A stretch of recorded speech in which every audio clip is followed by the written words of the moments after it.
Ok, el día de hoy vamos a ver un tema que es altamente prevalente en la población, que es la osteoporosis. La osteoporosis es una enfermedad que hasta hace todavía pocos años, hace menos de 25 años, se pensaba que era un suceso que sucedía en todas las personas, cuando no se podía medir la enfermedad, pero se sabía que causaba impacto en la sociedad. Pero a partir de que tuvimos la oportunidad de poder medirla y que empezaron a hacerse estudios epidemiológicos de su magnitud, de que la población tiene una sobrevida mayor, entonces de alguna manera se sufren, digamos, las consecuencias de tener más edad. Y luego, por último, que se han tenido tratamientos efectivos para prevenir la consecuencia de la misma, que es la fractura, pues ciertamente ahora sabemos más de ella y desde hace muchos años ya es una enfermedad manifiesta en la cual debemos de tratar de detectar qué tipo de persona o paciente puede tenerlo con mayor frecuencia y así lograr un abordaje exitoso de la misma. Entonces es una enfermedad que veremos es cada vez más prevalente. Es muy importante cómo nosotros a partir de 1990 la tecnología se incrementa y aparece la unión de la radiología con la computación.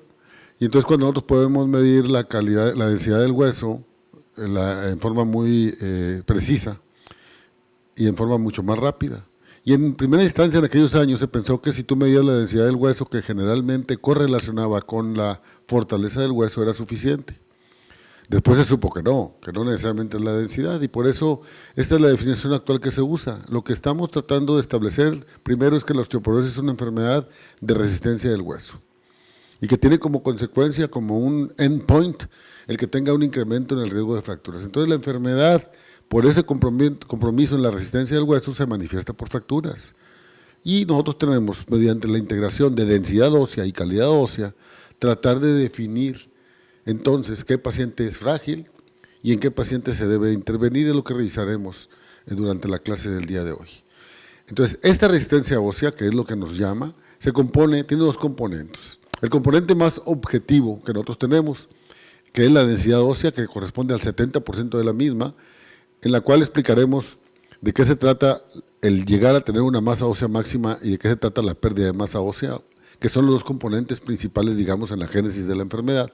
Aquella cosa que minimiza que tú logres tu masa ósea máxima o que maximiza la pérdida acelerada de la misma, va a dar como consecuencias defectos en la calidad del hueso. Esto es la arquitectura, el recambio óseo, las microfracturas y la mineralización, que desafortunadamente estas últimas no pueden valorarse adecuadamente con métodos no invasivos. Entonces, es suficiente con conocer los componentes que tiene la resistencia del hueso para poder lograr su abordaje. Algo interesante es que existen a través de estos años factores que han asociado el riesgo de tener osteoporosis. Y de estos hay factores no modificables donde se ha visto por estudios epidemiológicos que las mujeres tienen mayor frecuencia de osteoporosis que los hombres, que si en mi familia hubo un paciente que tuvo una fractura osteoporótica yo tengo mayor riesgo, que la raza blanca en los extremos de la raza contra la raza negra son los que tienen la raza blanca mayor incidencia en los anglosajones de osteoporosis y una menor la raza negra y otros factores que ustedes pueden ver aquí. Otros factores, entonces lo dividimos entre los no modificables, que son estos, y los modificables. En los modificables hay dos componentes principales. Una es el que es modificable por el médico, esto es medicamentos que veremos más adelante que son causantes de osteoporosis, puedes tú controlarlos o dar las dosis mínimas necesarias para tratar la enfermedad que estás tratando de controlar sin causar daño. Pero por otro lado, primariamente por el paciente son prácticamente estilos de vida, ¿verdad? O sea, mantener un peso estable, un consumo adecuado de productos que no sean nocivos para el hueso, por ejemplo, el exceso de alcohol, el exceso de café, el tabaquismo, son factores muy importantes en la progresión de la enfermedad. O sea, tanto en que no lo obtengas adecuadamente si fue en tu juventud o que lo pierdas rápidamente si es en la etapa donde empiezas a perder hueso. La actividad física también es algo que se ha estudiado, aquellos pacientes que son sedentarios contra aquellas personas que son activas, pues hay una diferencia hasta el 10% en la cantidad de ganancia de masa ósea que pueden tener. y evitar caídas. Entonces estos fueron factores de riesgo que yo debo asociar a la densidad del hueso y a la calidad del hueso para determinar si el paciente tiene fragilidad o no. En términos generales podemos decir que la gran mayoría de la osteoporosis es una osteoporosis primaria. Esto quiere decir en la cual no hay una causa específica que lo esté produciendo. Esto es para la mayoría de las personas. En el hombre en particular, donde es menos frecuencia la osteoporosis, veremos más adelante, puede llegar este porcentaje a modificarse y ser un 60% primario y un 40% secundario. En las mujeres, donde es más frecuente la enfermedad, ahorita veremos por qué, estos son los porcentajes que estamos viendo. 80% de los casos serán forma primaria y 20% secundaria, y se han clasificado desde hace muchos años dos tipos, la posmenopáusica y la tipo 2, que está relacionada con los cambios de la senectud y de la edad. Cuando se han hecho estudios epidemiológicos, tanto en 1999 como se ha repetido 10 años después, no han cambiado estos números. 47% de las mujeres mayores de 50 años en México tienen osteopenia y 20% tienen osteoporosis. Esto es algo relevante porque, como ustedes pueden ver, es una enfermedad muy prevalente. O sea, 1 de cada 5 mujeres tendrán osteoporosis densitométrica, pero ciertamente 4 de 5 no la tendrán. Y entonces es donde nosotros podemos intervenir para evitar la progresión y la llegada a disminución de la resistencia ósea que puede darnos como consecuencia fracturas. La pérdida de masa ósea es algo que habitualmente sucede, principalmente en la mujer en los primeros años de la posmenopausia. Normalmente la pérdida habitual de todas las personas es de aproximadamente 0.5% a 1% por año a partir de los 35, 40 años de edad.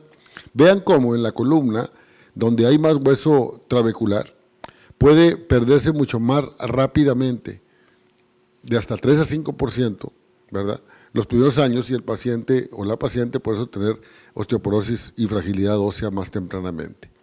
La cadera, que tiene un componente de hueso cortical más importante, en general es una pérdida progresiva de aproximadamente 1% por año, lo cual da como consecuencia que la epidemiología de las fracturas relacionadas con osteoporosis, que son las fracturas por fragilidad, podemos ver en esta diapositiva, a edad más temprana, las fracturas de coles y vertebral, que son las fracturas que suceden por la pérdida mayor de hueso trabecular y en la cual la incidencia entre hombre y mujer pues es mayor para la mujer por el asunto de la menopausia, y posteriormente la cadera prácticamente se igualan porque se alcanza la pérdida trabecular con la pérdida cortical alrededor de los 75 años de edad.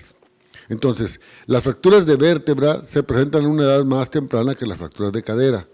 El asunto es que finalmente el tener una fractura por fragilidad, esto es una fractura que sucede por una caída de la propia altura o por algunas actividades de la vida diaria, pues cuando tú tienes una fractura, tu riesgo inminente de volver a tener una segunda fractura aumenta hasta 5 veces, por lo cual es necesario siempre considerar que la fractura, independientemente de la densidad mineral ósea que tenga el sujeto, establece el diagnóstico de osteoporosis.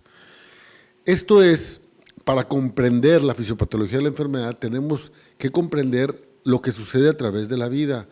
A través de la vida nosotros tenemos dos procesos en el hueso, el modelado y el remodelado. Esto sucede por las hormonas que están presentes en el cuerpo, pero principalmente por la modulación de las células que se encargan de esto. En las siguientes diapositivas veremos ahorita una gráfica y una representación que nos va a explicar en breve de qué manera sucede esto. Entonces, el modelado es el cambio del hueso que sucede en tamaño y forma durante el crecimiento. Este crecimiento longitudinal de altura generalmente cesa al momento de la pubertad en el hombre y la mujer. Pero durante toda la vida nosotros estamos renovando nuestro hueso. Son las células que se encargan de producir la resorción del hueso, es el osteoclasto, y luego viene el osteoblasto para volver a lograr mantener la matriz ósea, renovarlo y tener un hueso que se haya renovado en forma permanente. Estos procesos de remodelación suceden en las llamadas unidades de remodelación ósea, en las cuales están activas, se calcula que 1.000.000 de ellas al mismo tiempo. De alguna manera, lo que hace es reemplazar el hueso viejo por nuevo, de tal manera que se calcula que 10% del esqueleto es renovado por año, y ocurre en respuesta al daño por fatiga, microfracturas y otros factores. O sea, la vida diaria nos puede dar esto, y si yo no lo renovara, y si yo tuviera un hueso que lo tuviera prácticamente desde que logré mi masa ósea máxima, pues yo acumularía estas microfracturas que me harían que fuera débil y propenso a fragilizarse.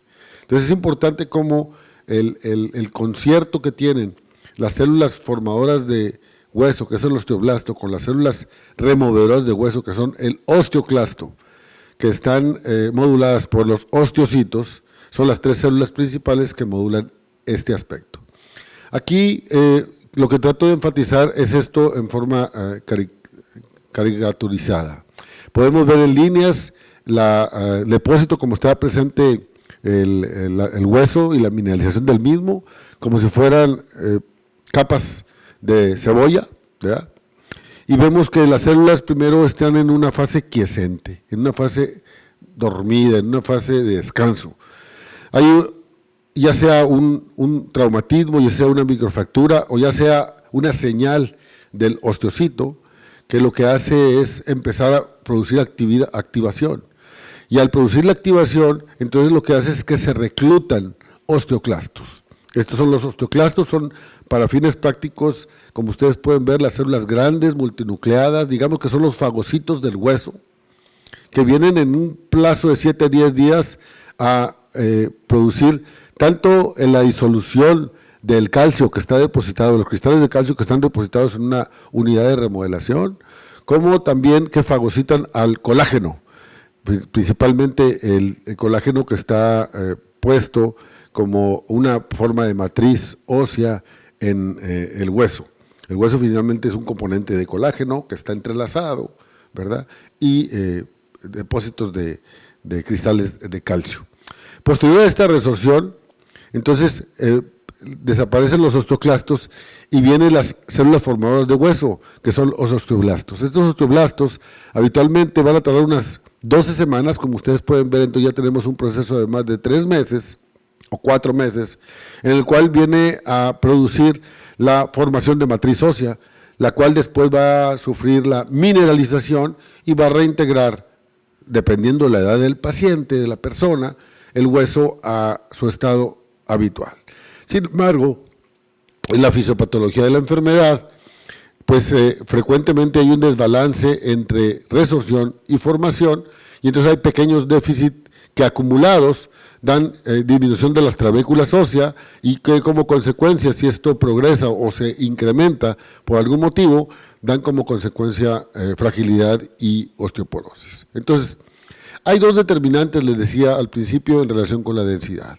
Uno es la masa ósea pico, la cual por herencia está en un 70-80%, pero en la cual a partir de que las investigaciones en las que hemos participado a través del tiempo, en cuanto a modificaciones de estilo de vida y masa ósea, se sabe que el estilo de vida, que parece ser 20 a 30% solamente, en realidad es importante, ya que esto puede maximizar o minimizar la masa ósea pico que podemos tener nosotros ya diseñada por herencia, digamos. Entonces aquí vale la pena revisar esta diapositiva, es muy importante para comprender la génesis de la enfermedad. O sea, en el lado izquierdo podemos ver en general la densidad mineral ósea de columna medida por densitometría dual de rayos X, DEXA. Podemos ver que los niveles, por ejemplo en columna, que se llegan por arriba de 1 gramo por centímetro cuadrado, son niveles muy adecuados, y de ahí para arriba todo lo máximo que pueda llegar será mejor para cuando vengan las pérdidas obligadas que podemos tener de calcio en el hueso o cuando se va a acelerar.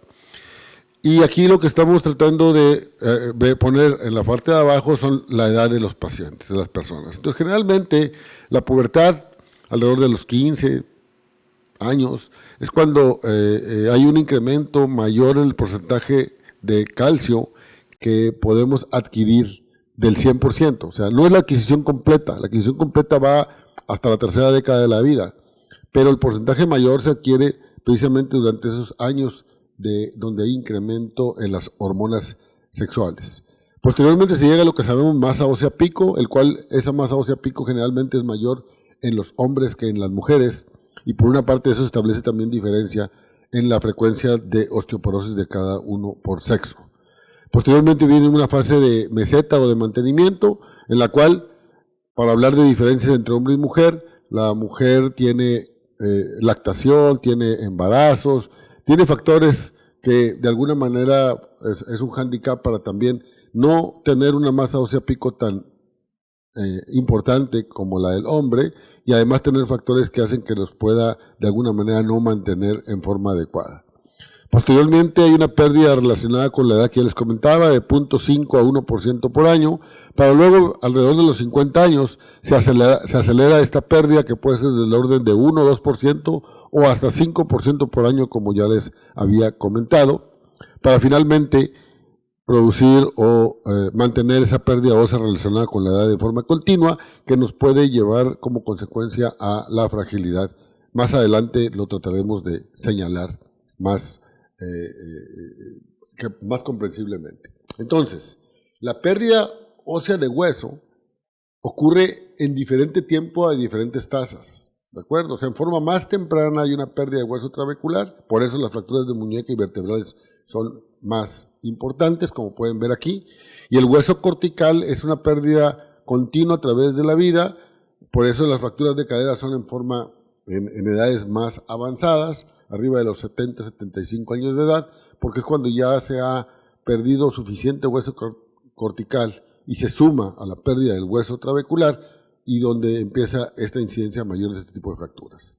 Aquí vamos a resumir básicamente entonces, por un lado, por el lado izquierdo nuevamente, los gramos sobre centímetro cuadrado que puede tener un sujeto, ya dijimos que más de 1 gramo sería lo ideal, y la edad en años. Entonces, lo ideal es que yo obtenga la mayor cantidad de calcio en el esqueleto que pueda, como está señalado en esta flecha.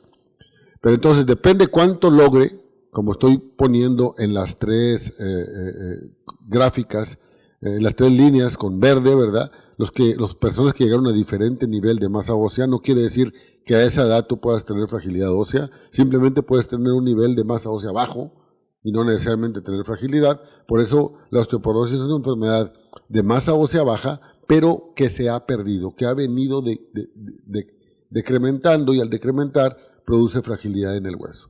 Entonces, lo ideal es llegar aquí. Hay quien pudo llegar más abajo, pero el otro factor muy importante es entonces la pérdida acelerada, la rapidez. Entonces, estos son los dos factores: la masa ósea, que puede tener una ganancia subóptima, y las tasas de disminución que te pueden llevar al factor donde entres en riesgo de tener fracturas. Entonces, hasta ahorita podemos decir que la osteoporosis se debe a una masa ósea pico baja, a pérdida ósea o a ambas.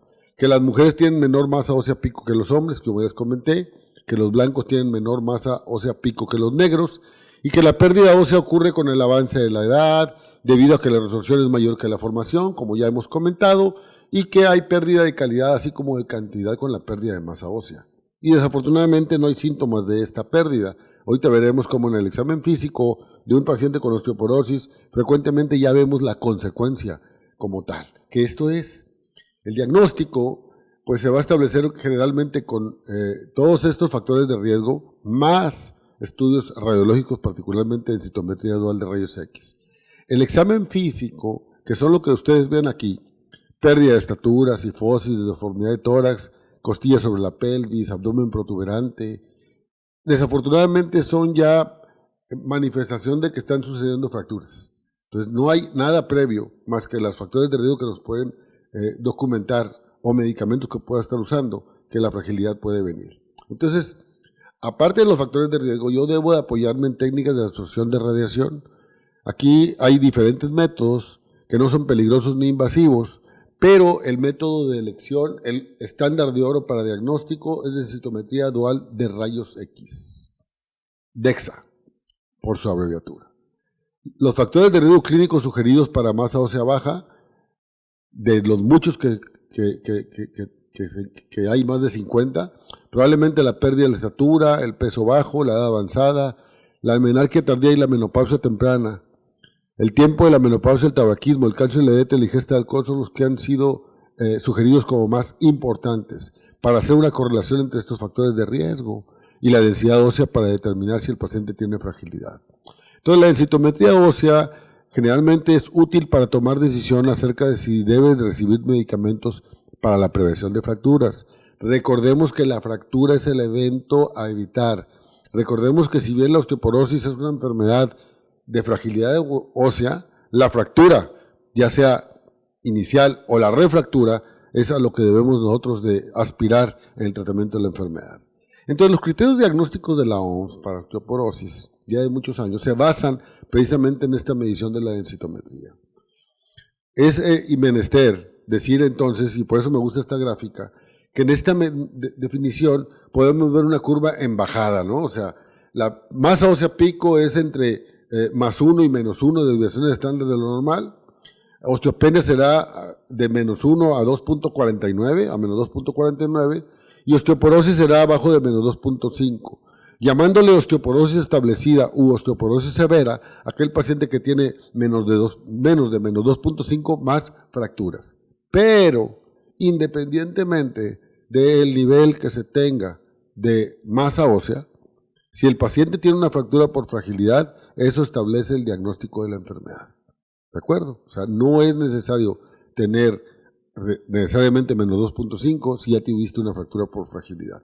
Pero para tener osteoporosis severa, sí debes de tener ambas cosas. Fractura por fragilidad, además de una medición de densidad mineral ósea por DEXA menor a menos 2.5. Es importante mencionar que esta clasificación para definir osteoporosis solamente aplica a densitometría dual de rayos X de columna y cadera, central.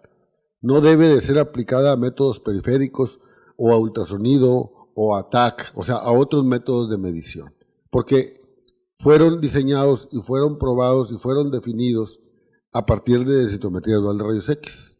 Es entonces importante porque muchos de estos se toman también como criterios para estos otros aparatos que también pueden medir densidad, pero no son atribuibles a los mismos números. Aquí quiero entonces nuevamente especificar por qué el T-score y por qué el Z-score, que son las dos medidas que obtendremos mediante densitometría. Cuando yo tengo a un paciente dado en una curva, yo puedo ver nuevamente el lado izquierdo la densidad mineral ósea, la edad en años, y el lado derecho la disminución de desviación estándar que puedo obtener para definirlo, ¿verdad? Si yo tengo un paciente que yo lo comparo contra la población de su misma edad, que es aquí, entonces yo estoy negando la presencia de enfermedad. Estoy hablando que es un evento habitual y que todo el mundo va a suceder. Esto sería el score de Z. Entonces, todos los equipos de densitometría me van a dar este score de Z, pero solamente para comparármelo contra la población de su misma edad y sexo. Lo que establece el diagnóstico de esta enfermedad es precisamente este mismo paciente, pero que yo lo estoy midiendo contra una población de referencia, que ojalá fuera el mismo, pero realmente no lo es, donde una población de referencia de adulto joven que llegaron a su máximo de masa ósea a la edad del pico de masa ósea máxima, y entonces trato de establecer mediante el T-score cuál es la cantidad de masa ósea que se ha perdido. Entonces T-score establece diagnóstico de osteoporosis densitométrica mediante los criterios de la OMS. Z-score me habla básicamente de si yo estoy por abajo del valor esperado para mi edad en cuanto a osteoporosis. Hay otros elementos que les decía yo, que es la calidad ósea, que desafortunadamente no podemos medirlo, que participan en esto, pero no tenemos una medición específica. Entonces, habitualmente lo que hacemos es medir densitometría más factores de riesgo, más la historia clínica del paciente, más la posibilidad de tener fracturas, y entonces así se determina el abordaje. Vean cómo este estudio es muy ejemplificativo de lo que les digo. Por un lado, está graficado del lado izquierdo la cantidad de fracturas de cadera de una población. Por otro lado, el número de factores de riesgo. Y vean cómo los pacientes fueron clasificados en la primera columna de la derecha en normales, en la de la izquierda con osteoporosis desde el punto de vista densitométrico y la en medio con osteopenia. Pero aquellos sujetos que tenían osteoporosis por densitometría más factores de riesgo, pues esos tienen una incidencia mayor del evento final, que es fractura de cadera. Pero los sujetos que aparentemente eran normal, entrecomillados, con más de 4 factores de riesgo, normal por densitometría, tienen mayor incidencia de fracturas que aquellos que tienen osteoporosis densitométrica sin factores de riesgo. Entonces, los factores de riesgo nos determinan si un paciente tiene fragilidad. Entonces, el estándar de oro para medir y sacar estos números es la densitometría central. Este es un equipo de densitometría, es un equipo de muy baja radiación. El paciente no tiene que tomarse ninguna medicina, no tiene que inyectarse nada, no tiene incluso a veces que quitarse la ropa. El técnico no tiene que cubrirse porque es una tecnología de avanzada, y lo que hace es hacer un barrido tanto de la columna como de la cadera con técnicas específicas que nos hablen de la calidad de la obtención del estudio. Por ejemplo, aquí para obtener la cadera, la columna, perdón, pues hay un cojín que ustedes pueden ver, en el cual la paciente puede poner sus piernas para poder rectificar la lordosis fisiológica que todo el mundo tenemos, y entonces poder pegar la columna correctamente contra la mesa y poder obtener la medición adecuada o las imágenes adecuadas. Esta imagen es una imagen de densitometría, no es una imagen radiológica, no es una radiografía. Lo que debemos de obtener son al menos las 4 primeras vértebras lumbares.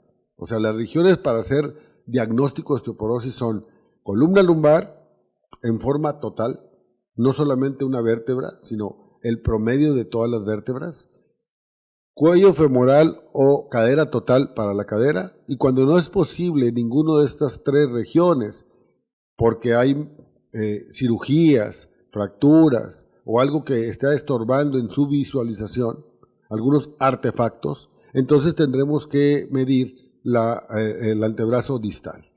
Esos son los sitios aprobados internacionalmente para diagnóstico de la enfermedad. El que esté más bajo establece el diagnóstico. Entonces vean cómo yo debo tener las 4 vértebras en forma adecuada, pero estas pueden tener alteraciones. Entonces al menos debo de tener 2 vértebras para poder yo determinar con certeza la densidad mineral ósea presente en esta región. Y estas 2 vértebras deben ser 2 vértebras que estén contiguas. Entonces yo obtengo una densitometría. Aquí estamos viendo la parte importante, es el resumen de los resultados que están en el cuadro del lado derecho, amarillo. La imagen me sirve para ver que hay integridad anatómica de la región, y ustedes pueden ver cómo hay básicamente dos scores que me dan cualquier método de densitometría. Uno es el T-score y otro es el Z-score que dijimos. Entonces, el que se aplican los criterios densitométricos de osteoporosis es el Z-score, que en este paciente está por debajo de menos 2.5 desviación estándar, y entonces establece diagnóstico de osteoporosis. Esta paciente nos da otros datos demográficos en la parte superior, nos dice que es mujer, nos dice su peso y estatura y su edad, porque deben ser estos criterios aplicados para pacientes que hayan tenido la posmenopausia o por arriba de 50 años de edad. La cadera, donde me puede dar muchas regiones, pero las regiones principales son la que dice aquí NEC, que es el cuello femoral, y la región total. También otra vez, para el T-score, debemos de buscar qué valores hay y podemos ver cómo en forma total también está disminuido. Quiero hacer relevancia en este momento que el que tengan diferente T-score, la columna o la cadera en las diferentes regiones, no implica que un paciente tenga osteoporosis en la cadera y osteopenia en la columna, sino se toma el valor que tenga más bajo de las 3 regiones para establecer el diagnóstico y de ahí el seguimiento y la intervención terapéutica. O sea, la enfermedad es una enfermedad generalizada, la pérdida ósea es en todo el cuerpo, pero los compartimientos de cada una de las regiones son diferentes en cuanto al porcentaje de hueso trabecular y cortical, y por eso la tasa de pérdida que sucede es diferente. Entonces, nuevamente, la osteoporosis es una enfermedad generalizada, se toma el valor más bajo de los 3 y eso establece el diagnóstico. El Z-score, que aquí vemos que está por arriba de menos 2 desviaciones estándar, es solamente la expresión de la campana de Gauss de una población dada. Esta, siempre y cuando no esté por abajo de menos 2, Cuando está por abajo de -2, lo que te hace es sospechar que una persona pueda estar teniendo una pérdida ósea o una osteoporosis mucho más allá de lo que esperaría uno para su edad, y debemos de buscar causas secundarias de la enfermedad. Hay otros métodos de densitometría, ultrasonido, TAC, etcétera. Estos métodos son métodos periféricos, no voy a ahondar, simplemente diré que los métodos periféricos o los que no son DEXA tienen que ser estudios de tamizaje solamente. Aquellos que estén bajos deben de llevarse siempre a DEXA central para tomar decisiones de tratamiento.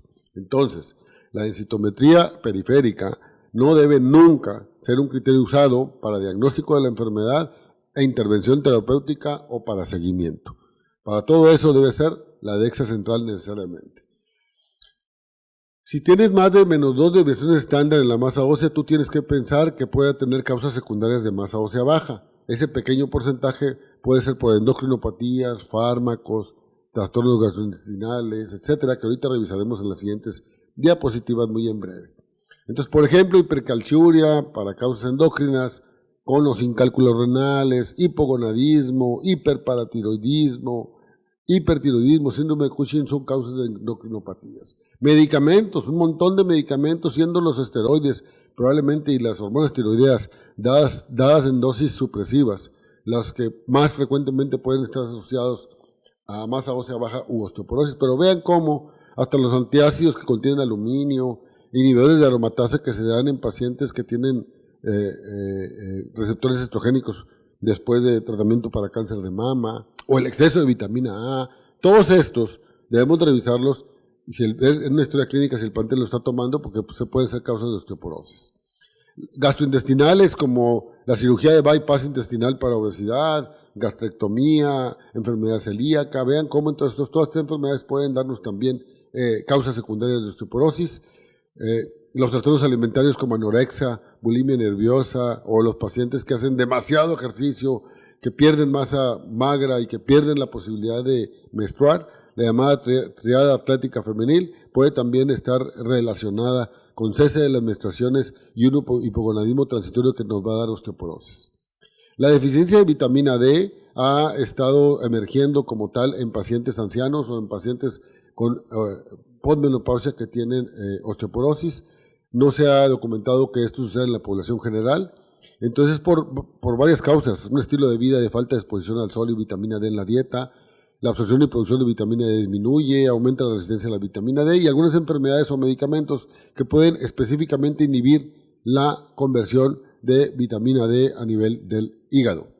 Otros trastornos como de la médula asociados con masa ósea baja, particularmente mieloma múltiple puede ser otra de las causas, o algunas enfermedades genéticas como el síndrome de Ehlers-Danlos, síndrome de Marfan o osteogénesis imperfecta pueden estar asociados también. Entonces, cuando yo voy a evaluar inicialmente un paciente con densidad mineral ósea baja, yo debo de evaluar estudios donde yo pueda, como aquí estoy mencionando, mediante algunas alteraciones, poder establecer si esa alteración está condicionando alguna enfermedad que deba yo buscar más específicamente. Vean que son estudios comunes, biometría hemática, que ahí yo puedo detectar un mieloma múltiple, o daño hepático crónico con las transaminasas, o si está la fosfatasa alcalina aumentada, puedo ver si tiene un paciente metástasis o enfermedad de Payet, un hiperparatiroidismo porque tengan el calcio elevado. Entonces hay muchas causas que con exámenes comunes y corrientes puedo yo obtener un resultado específico que me pueda orientar hacia buscar una causa adicional de la enfermedad. Quizá el examen adicional que ahora debe establecerse en la mayor parte de los pacientes que tienen una densidad mineral ósea baja o fractura osteoporótica será la determinación de 25-hidroxivitamina D3. Cuando la osteoporosis es inexplicable y tiene un valor de Z mayor de -2, entonces yo ya les decía que deben de buscar causas secundarias de osteoporosis. Y entonces aquí ustedes deben de revisar en esta diapositiva cómo diferentes enfermedades ya requieren estudios específicos, ¿verdad? Si yo pienso que es un mieloma múltiple, una electroforesis de proteínas. Si yo pienso que es un síndrome de Cushing, debo de buscar las pruebas de cortisol para hacer el diagnóstico. Si tengo hipercalcemia, pues a lo mejor descartar hiperparatiroidismo, pero no son estudios que se hagan de rutina, ¿verdad? En el hombre, por ejemplo, ahí siempre hay que descartar hipogonadismo como una causa. independientemente de que el paciente tenga síntomas o no, porque hasta el 40% de los pacientes, hombres, pueden tener una osteoporosis secundaria. Hay algunos otros marcadores del remodelado óseo que no son útiles porque tienen mucha gran variabilidad, baja sensibilidad y baja especificidad. En general no lo revisamos porque no son útiles para predecir ni para hacer diagnóstico de la enfermedad. Entonces, la medición de la densidad de columna y cadera, aquí señala que la cadera, todas las mujeres arriba de 65 años, quienes están considerando recibir tratamiento para reducir el riesgo de fracturas, deben de hacerse una densitometría, o aquellas más jóvenes, entre 50 y 65, que tienen alguno de estos 4 factores de riesgo: fractura previa por fragilidad, historia materna de fractura de cadera, tabaquismo actual o bajo peso corporal. Esas todas las pacientes deberían de realizárselo. Entonces, una vez establecido el diagnóstico, nosotros tenemos que establecer objetivos iniciales. ¿Cuál es la extensión de la enfermedad? ¿Cuál es la severidad? Si hay alguna causa secundaria en la patogénesis de la pérdida ósea, y evaluar la fisiología del esqueleto para entonces elegir el tratamiento, que eso fue lo siguiente que vamos a revisar en esta clase. Un tratamiento ideal debe siempre disminuir el riesgo de fracturas, evitar la primera fractura o evitar la fractura subsecuente. Esto se hace con medicamentos, ahorita veremos, que deben de estabilizar o aumentar la masa ósea y mantener o mejorar la calidad del hueso. Depende de qué medicamento estemos usando, va a ser el efecto que vamos a tener. Por supuesto que un medicamento, como todos decimos, debe el paciente tomarlo. Y eso debe ser que tenga fácil administración, que se acepte por el paciente, que tenga pocos efectos adversos. Yo diría que la mayor parte de los medicamentos que revisaremos cumplen con esto. Para reducir el riesgo de fracturas, el tratamiento entonces en algunas mujeres no debe esperarse que tengan necesariamente un T-score de menos 2.5. Cuando hay factores de riesgo ya se sugiere que cuando tengan una densidad por debajo de menos 2, ¿verdad?, deba de ver la posibilidad de iniciar tratamiento preventivo. Las mujeres con un DMO, con un score T debajo de menos 5 con otros factores de riesgo, o mujeres arriba de 70 años con muchos factores de riesgo, debe de darse tratamiento, así como aquellas pacientes que tienen alguna fractura por fragilidad. Podemos dividir el tratamiento de la osteoporosis entonces en terapia no farmacológica y terapia farmacológica, que es lo que revisaremos más adelante. La no farmacológica, una vez que tienes el diagnóstico de osteoporosis como tal o tienes fracturas, no es suficiente como tratamiento. Un paciente que ya tiene la osteoporosis o tiene fracturas debe recibir necesariamente terapia farmacológica, pero el uso de terapia no farmacológica en estos pacientes hace que las medicinas tengan el efecto mayor, como veremos más adelante. En general, hay que tratar de evitar en la dieta el exceso de cafeína, de proteínas, tabaco y alcohol, como muchos de los factores que hay. Y debemos de favorecer la ingesta de calcio, la vitamina D adecuada, una exposición al sol indirecta y tener un índice de masa corporal adecuado. La nutrición es muy importante en el desarrollo musculoesquelético. Hay muchos nutrientes involucrados en la síntesis de matriz ósea y hay muchas vitaminas, pero las más principales las que pongo yo en negrillas. Por una parte la vitamina D, y de los minerales, aunque bien el calcio que está depositado es una mezcla amorfa de calcio, magnesio, fosfato, etcétera, el calcio es como tal el mineral más importante. Entonces, de las terapias no farmacológicas, el calcio es algo muy relevante. Se debe de lograr ingerir al menos 1.200 miligramos de calcio por día y vitamina D 800 unidades por día. Esto no significa que tengan que tomarse suplementos. Esto significa que hay que hacer un checklist y tratar de que las pacientes tomen al menos estas cantidades para evitar que haya progresión de la disminución de la masa ósea o que una vez establecida la enfermedad magnificar el efecto del medicamento. Revisaremos ahorita que el ejercicio, cómo ha sido especificado que da beneficios siempre y cuando sea de soporte de peso y fuerza muscular, evitar tabaquismo y exceso de alcohol y prevención de caídas. Entonces, el calcio y la vitamina D, ya les dije, solito no sirve cuando ya tienes enfermedad, pero es esencial para esquemas de prevención y tratamiento. Produce al menos tasas de pérdida de densidad lentas y en algunos sujetos que son muy deficitarios en calcio puede reducir las fracturas, pero esto no es muy consistente. Lo que es más importante, y aquí por ejemplo muestro solamente un estudio, en donde vemos el porcentaje de cambio en la densidad en el lado izquierdo, ¿verdad? Y abajo vemos cómo es en columna lumbar y cuello femoral, Vemos entonces en estos estudios de pacientes que tomaban estrógenos, los que tomaban estrógenos más calcio, en cuanto a la beneficio de incremento en la masa ósea, casi se duplica, tanto para columna como cuello femoral.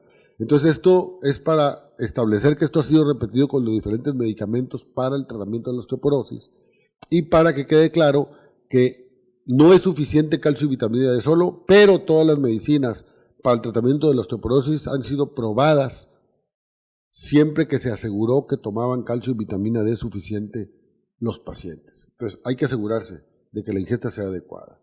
En relación con los suplementos de calcio, les decía, en algunos grupos vulnerables, por ejemplo, este estudio con muy poquitas mujeres, pero ancianos, se vio cómo el carbonato de calcio de alguna manera disminuía la posibilidad de tener fracturas. Los requerimientos diarios de calcio aquí están en esta gráfica.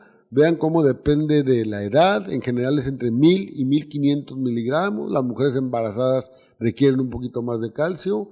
Las pacientes en la posmenopausia también, porque con la pérdida de las hormonas se disminuye la absorción de calcio y entonces necesitamos consumir más calcio para seguir manteniendo la misma tasa de recambio que necesitemos. Con mucho, la concentración de calcio debe de hacerse mediante alimentos. No hay pruebas de que la ingesta de calcio por arriba de las recomendadas a través de la alimentación produzca ningún efecto malo.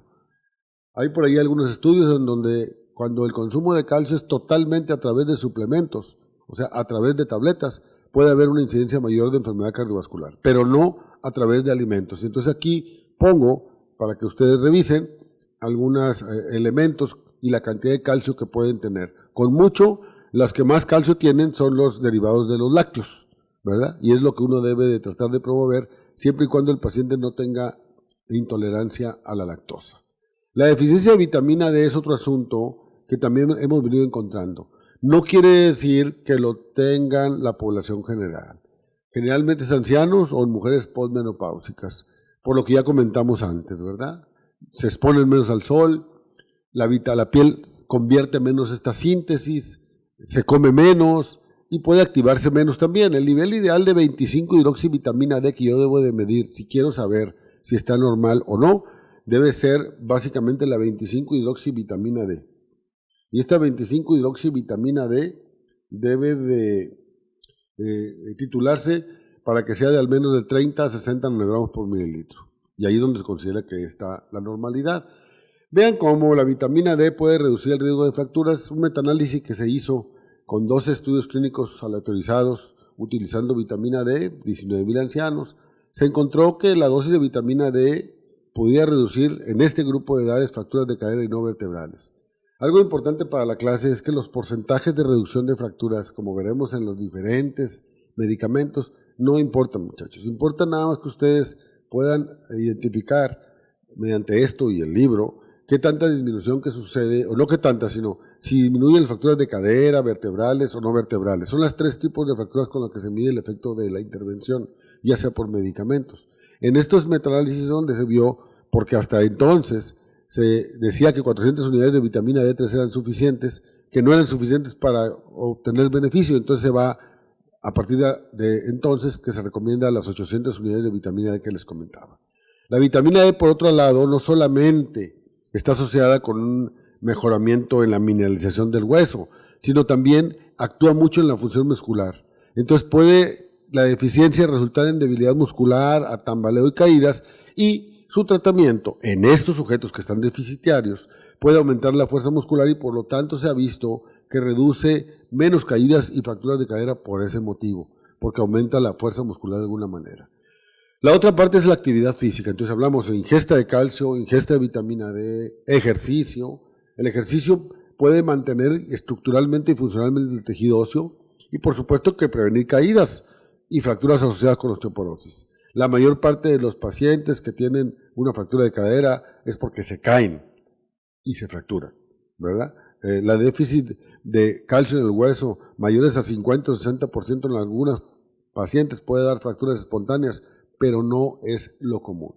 Entonces, el ejercicio ha demostrado también haciendo un análisis sistemático de 18 estudios aleatorizados, que los ejercicios aeróbicos, soporte de peso y resistencia son efectivos para aumentar la densidad de columna, y con solo caminar se aumenta la densidad de la cadera. Vean cómo aquí está graficado los METs. Ustedes deben saber que el METs es la cantidad de ejercicio que se hace horas por semana. Y aquí están graficados la tasa de fracturas contra la cantidad de ejercicio. Vean cómo a mayor ejercicio que se ve hacia el lado derecho, hay menor incidencia de fracturas. En este estudio que juntó 61.200 mujeres posmenopáusicas, entonces se ve cómo, si bien es difícil de medir cuál es el efecto que es el ejercicio en estudios controlados, se ve que hay una consistencia en el efecto. Entonces, incrementa la masa ósea máxima durante el desarrollo, conserva la masa ósea en la etapa de mantenimiento, pero aparte aumenta la masa muscular y aumenta la fuerza muscular. Así que el ejercicio está recomendado, si se puede, contra carga de peso y de resistencia. El ejercicio con carga de peso de elección es la caminata, por lo menos 30 minutos 5 veces por semana. Y recordemos que ancianos, pacientes con enfermedades concomitantes, la prescripción debe ser dada por alguien experto en general, pero caminar casi todas las pacientes o pacientes lo pueden hacer. Prevención de caídas es otra parte importante. Debemos de hacer una revisión de la casa del paciente para tratar de optimizar que haya luces nocturnas en recámaras, que haya pasamanos, etcétera, que el paciente no tenga cataratas que puedan producirle deterioro visual y caerse, que no tome medicamentos pues por ejemplo, medicamentos para el insomnio que pueden producir que el paciente pueda caerse. Entonces, todo esto es algo también que es muy relevante para prevenir la fractura. O sea, el tratamiento farmacológico que vamos a revisar para terminar esta clase no es lo principal. Es algo que todo junto, todo el combo de conocer al tipo de paciente y de qué tipo de tratamiento le voy a dar en forma adecuada, dependiendo de qué tipo de paciente estoy viendo, es lo que voy a usar. Y esto es lo que voy a revisar. En general, estos son los agentes que tenemos en esta tabla. Les intento resumir, ¿verdad?, las indicaciones particularmente para osteoporosis posmenopáusica inducida por esteroides y en hombres. Vean cómo entonces aquí está básicamente los tipos de medicamentos que tenemos disponibles. Revisaremos cada uno en breve, en adelante, empezando por los estrógenos. Los estrógenos, algo importante es que desde hace mucho se sabe que los estrógenos podían prevenir, y de hecho en el pasado se usaban también como tratamiento para la osteoporosis, hasta que se hizo un estudio ya hace algunos años donde se vio que podía aumentar el riesgo de cáncer de mama, trombosis venosa profunda y enfermedad coronaria y stroke, y por eso se quitó como tratamiento, como vieron en la gráfica previa. Entonces, lo que se sabe es que mantiene y aumenta la densidad en mujeres, que disminuye fracturas de columna, cadera y no vertebrales. En todo esto veremos lo mismo, ¿verdad? O sea, ¿qué hace con la densitometría? Los diferentes medicamentos, y si se reducen columna, cadera y fracturas, y si hay algunos efectos adversos de cada uno de ellos, ¿ok? Entonces, este efecto de aumentar el riesgo de esto que les comentaba, por eso es por lo que ya desde hace mucho tiempo se habló que la prevención era para lo único que servía, siempre y cuando los pacientes tuvieran síndrome climatérico. O sea, cuando el paciente no tiene síndrome climatérico y estoy tratando de dar estrógenos para osteoporosis posmenopáusica, entonces hay suficientes medicamentos no estrogénicos que deben de ser usados para su tratamiento. Entonces, la consideración es en esa. En pacientes con síndrome climatérico no debe de usarse por más de 5 años. Vean aquí otra vez, del lado izquierdo, lo que pasa con la densidad mineral ósea, tanto para columna como para cadera, que es el estándar de oro donde se mide. Vean cómo en los pacientes que recibieron placebo disminuye la densidad mineral ósea y cómo cualquier cantidad de estrógenos, ya sea estrógenos conjugados con medroxiprogesterona o sin medroxiprogesterona, esto es consistentemente en todos los estudios. Aquí muestro uno, que es el estudio PEPI, pero esto es consistente. En todos ellos se incrementa la masa ósea. Siempre los estudios con estrógenos o con raloxifeno son medicamentos que producen una menor estimulación en la densidad mineral ósea, pero que preservan la calidad del hueso. Siempre veremos mayor efecto en columna que en cadera porque hay más hueso trabecular y en cadera hay más hueso cortical. Eso va a ser para todos los medicamentos.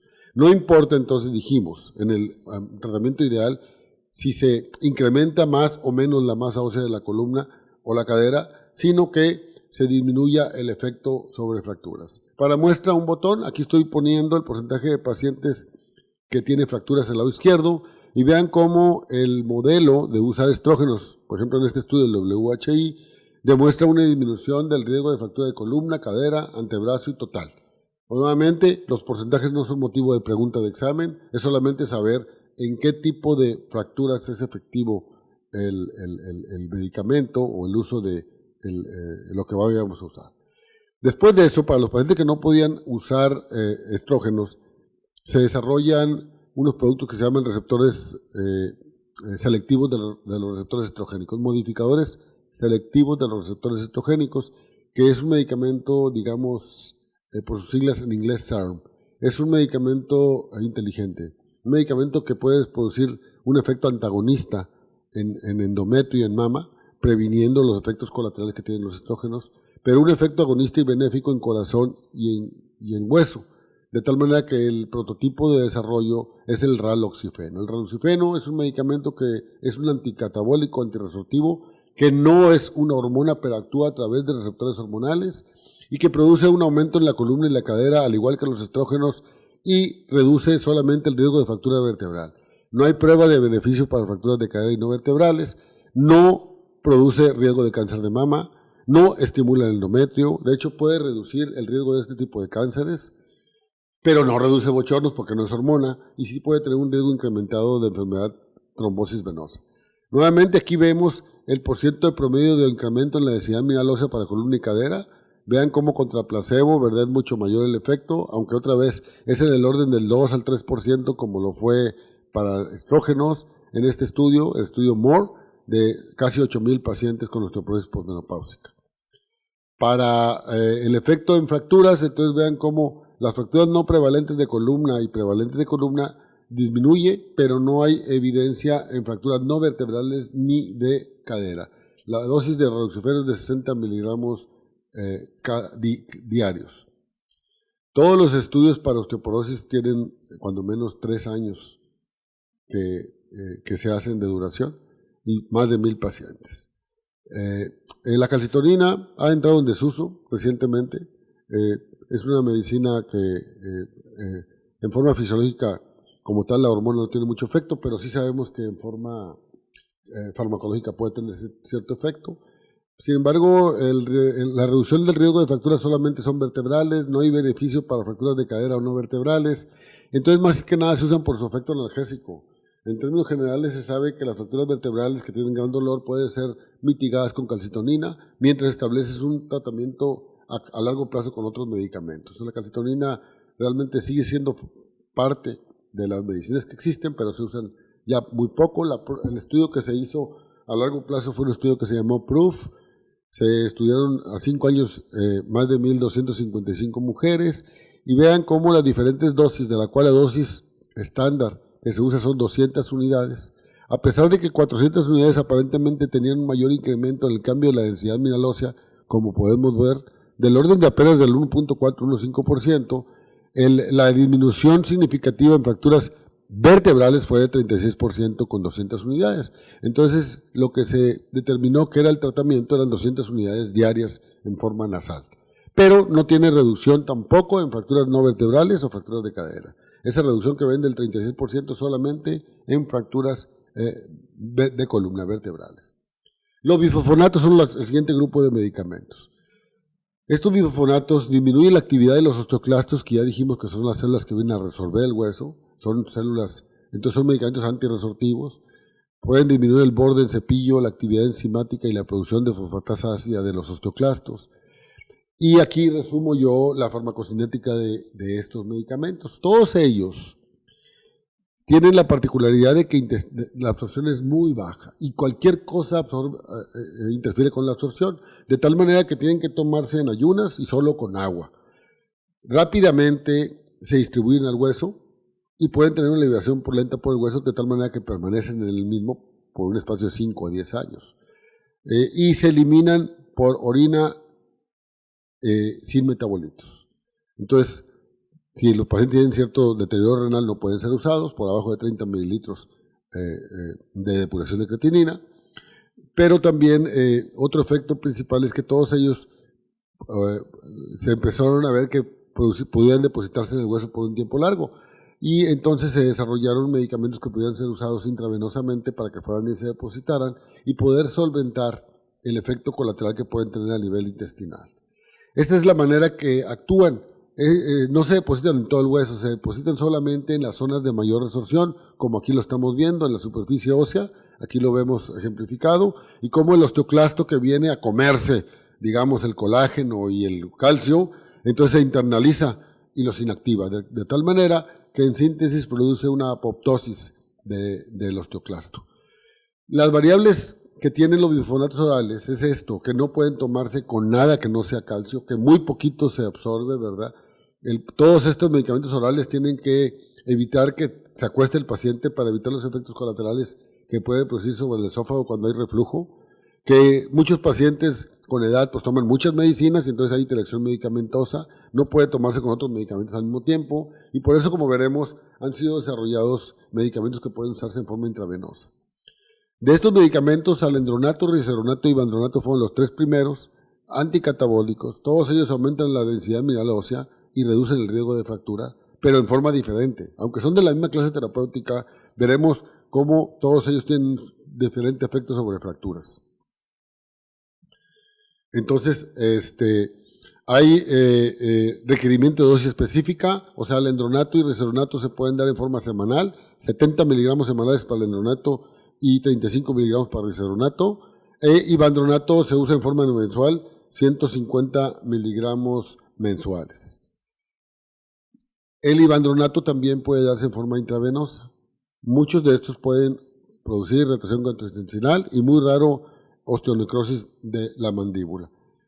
Vean cómo el alendronato, otra vez un estudio clínico de 3 años, produce un incremento tanto para columna, cuello femoral y cuerpo total en la densidad mineral ósea.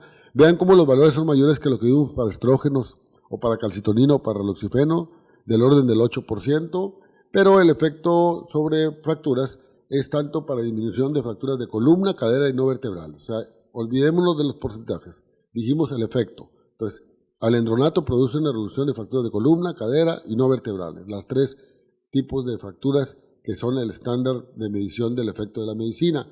Risperonato también aumenta, al igual que alendronato, en los diferentes estudios, en columna y en cuello femoral. Aquí hubo 2 vertientes del estudio de registro, llamado BERT, el que fue uno de Norteamérica y otro multinacional. En ambos demostró el mismo efecto, el cambio promedio en la densidad parecido al alendronato y la disminución, como vemos a la izquierda, en fracturas no vertebrales y vertebrales y en fracturas de cadera. Se hizo un estudio especial llamado HIP, que está aquí al lado derecho, en más de 9,000 pacientes y se disminuyó el riesgo de fractura de cadera. Y vandronato es el otro bifosfonato, el tercero que llegó.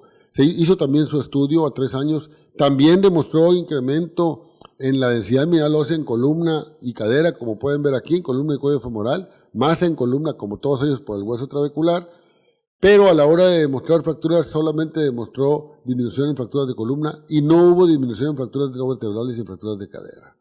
El último que llegó de ellos es el ácido zoledrónico. Este ácido zoledrónico es un medicamento que se usa 5 miligramos anuales y al cabo de 3 años en el estudio se demostró un incremento, nuevamente, como ustedes pueden ver, repetitivo, igual que los del resto de los bifosfonatos, mayor en columna que en cadera, pero bueno, un porcentaje significativo, y demostró disminución tanto en la columna como en la cadera como no vertebrales. Entonces, de los bifosfonatos, alendronato, risperonato y ácido zoledrónico demuestran disminución de fracturas radiográficas, caderas y columna, y no lo hace el ivandronato.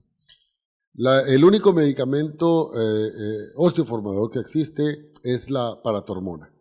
La paratormona en realidad es algo interesante porque solamente se usa la fracción 1,34 que está aquí en amarillo. Esa fracción, nosotros sabemos que las acciones clásicas de la paratormona, como vimos en otra clase en relación con el hiperparatiroidismo, es en forma fisiológica mantener niveles séricos de calcio, porque ya sabemos que puede producir la salida del hueso, reabsorción de calcio en riñón y aumentar la síntesis de vitamina D, ¿verdad?, hacia calcitriol. En forma fisiológica hace esto. Pero cuando se da en forma continua, por ejemplo, en el paciente con hiperparatiroidismo puede dar como consecuencia aumento de calcio sérico y osteoporosis.